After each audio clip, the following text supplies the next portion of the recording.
Hello and welcome to another edition of our Journey to Financial Freedom. I am Sheila Wilkinson-Sanders and I greet you today from sunny Fort Lauderdale where we are headed on my birthday cruise. I wanted to just take a moment to talk to you about loving yourself in February, this month of love, and taking some time, like I'm doing right now, for some R&R for yourself. And so when you do that, you want to build that into your plan. So if you didn't build that into your 2016 plan, take some time right now to look at your plan for 2016 and figure out how you can build some R&R into there. Something other than getting your nails done and getting your hair done or going out partying on Friday night. Some downtime, some time to just enjoy life. We work too hard not to take some time for yourself. So think about what your dream time would be. It may not be a vacation. It may just be some time with your boo or whatever it is. But figure out how you can build that into your plan, into your budget for the year. And I just want to remind you, that first 10% is to God and that next 10% is to yourself. But if you're going to take money from that 10% for your R&R, make sure you still have money for that emergency situation where something may come up. Make sure that you're not taking from that contingency fund for your R&R time. So you're asked, okay, well, if it's not going to come from there, Sheila, where's it going to come from?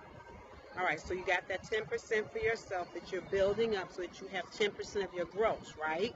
And that next 50% is for your budget. So it's that 30% where you're going to take that from. I'm sorry, 50% for your debt. So it's that 30%, your spending money, where that will come from. Unless you can somehow weed something off of your debt budget into your spending budget for a vacation.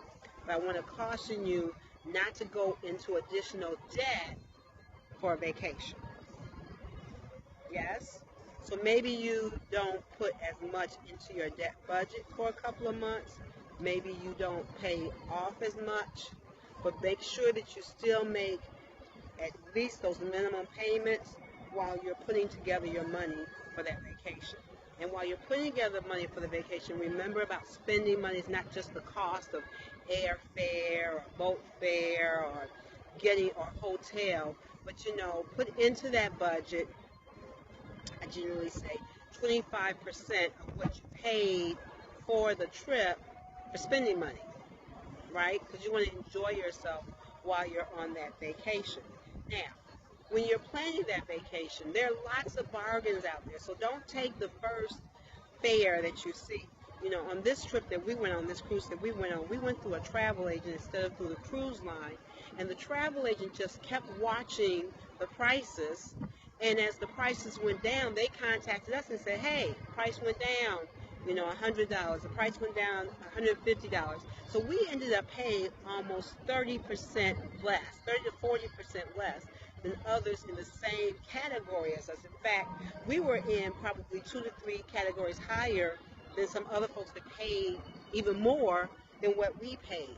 So you want to get a good travel agent, or you want to have a system in place where you can get discounts and coupons and things so that you don't have to worry about the cost while you're on your R&R time. Yes? So I want you to enjoy life. I don't want this to be a total burden to you where you feel like, oh my God, Sheila has been doing this budget and I can't have fun in life. No, it's about financial freedom. It's about having the time to enjoy life. I hope this has been beneficial to you. I hope you have learned something from this. Remember to stay faithful. Remember to stay focused. Remember to stay committed. I'm going on vacation, y'all. Have a good week. I love you.